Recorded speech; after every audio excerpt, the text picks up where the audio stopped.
This is a quick before for the KS0 or KS1 before I swap it to Fruition kit. This thing's running at 45%.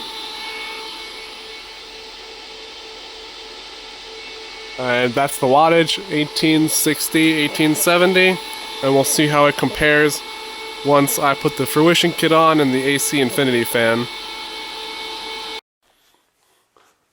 Alright, welcome back to the installation of the Fruition kit with the S8 fan. I've pretty much disassembled most of it. The front is already open here, or the top.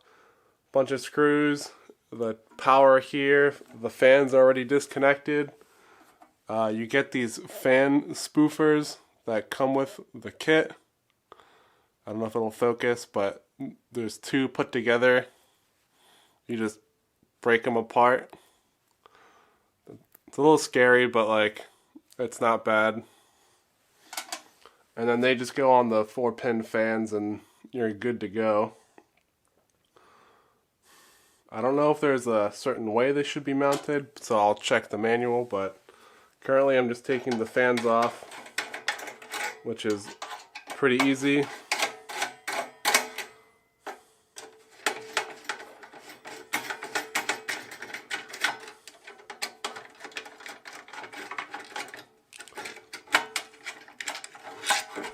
I've already taken the front fans off. This is just the back side.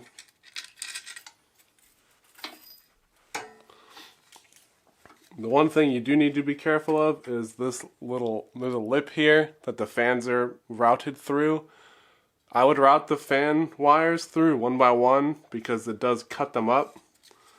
And it's pretty severe. I don't really know why it's so sharp, but just go like one wire at a time and you'll get them through no problem. So there those come out. I'll do the bottom one.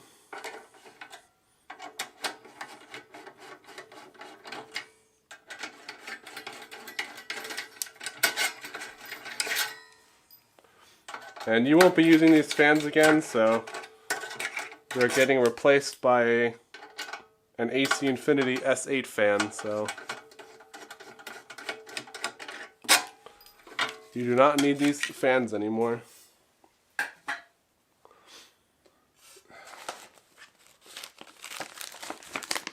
Also with the kit comes all the hardware.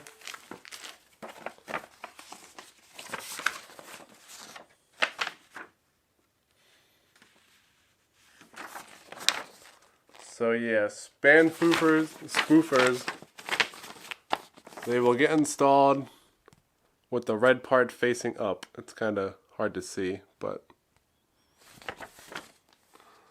and that will be over here on the front side, and then the other ones will also be installed with the red facing inward.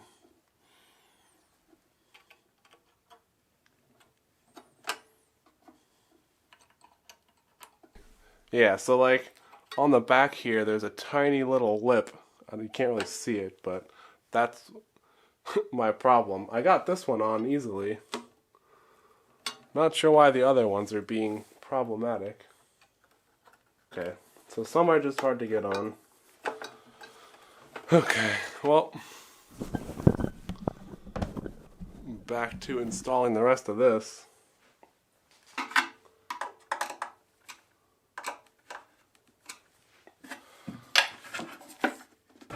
We can stand it up again and we can install the power again and we'll be good to go.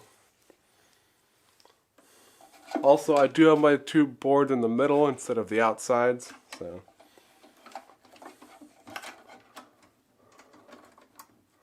that is something to note. I have found that the variance in temperature is much less between the boards. And let's see, there is a magnet here that I don't know if I received. I'll have to double check. It blocks off a vent hole where air can escape. So now we'll go downstairs I'll put this plate on back here, I'll install the fan and see how things run. Just a quick update on what I'm doing downstairs now with the KS1. No magnets, I'll use some shiny aluminum tape for here. Shouldn't be a problem. Got the infinity fan, and then I also ordered some screen stuff. So basically I don't want anything getting sucked in, especially with this just being open. So I ordered some screen. The clamps from the fan worked great on this. And as you can see, boards are in the middle here. So I'll do the other side. I got this on. Do the other side, hook this up, put a screen on this, and it should fire right up. Okay, got it all up and running.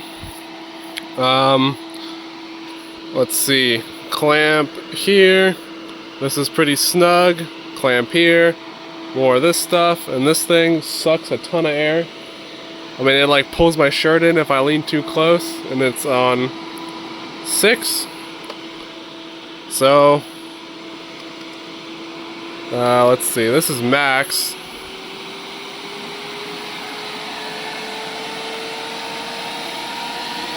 It is still pretty loud, but